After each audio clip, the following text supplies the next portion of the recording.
I'm Natalia. It's day 341. Today we're going to be stitching using a mini 4-in-1 machine quilting ruler. Let's get stitching.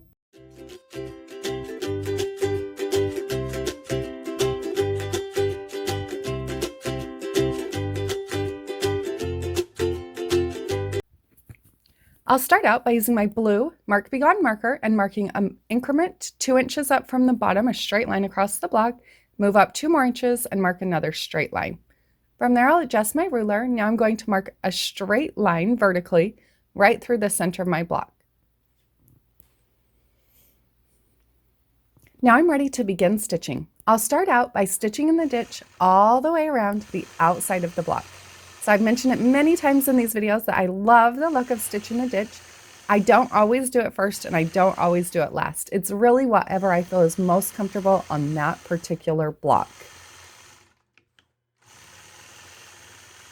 When I get back to that top center mark point, now I'll start working on the center of the block. From that top mark point, I'll stitch an angular line out to the outside. From there, I'll adjust and stitch back into that inside mark point, adjust again and stitch back out to that bottom corner. From there, I'll stitch along the bottom ditch to that center marked line. I'll stitch a straight line right up that line, back up to the top of the block. From that point, I'll repeat that same process, stitching those angular lines on the opposite side of the block. So from the inside to the outside, back to the inside, then back to that outside corner. Once I've stitched those lines, then I'm going to travel up my ditch, moving up just 1/4 of an inch, so the width of my foot.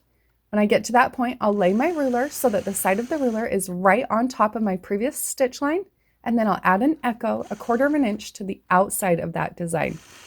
Once I've stitched that echo 1/4 of an inch out, now I'm going to go back through and add another echo that's 1/2 an inch out from that first echo. I'll repeat that, filling in all the way back down to that bottom corner. From there, I'll travel back along that bottom ditch. So yes, I am stitching in my ditch a few times, but I'm using so fine thread. Because I'm using a really nice fine thread, it doesn't stand out and look extra bulky on my seam. Along this side, I'll go back through and I'm going to add that exact same set of echoes. So the first set of echoes, that's 1/4 of an inch out. Then that second set where I'm lining my machine quilting the ruler up, so the 1/2 inch marked increment is right on top of my previous stitch line. From that point, I'll travel back along that bottom line, that bottom ditch, and I'm going to now add another fill to the inside.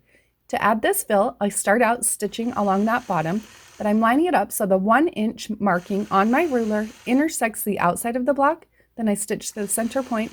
Then again, at my 1 inch mark will intersect the top of those inside shapes. I'll repeat that process until I've filled in both sides of that shape completely. I'll complete this design by misting away those marked points.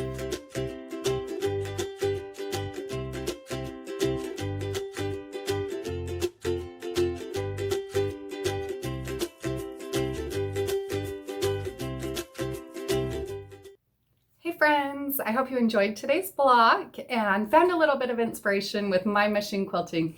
Now just remember, you can pick up the panel, the rulers, the thread, all of the notions that I'm using in this video today over on my website, peaceandquilt.com.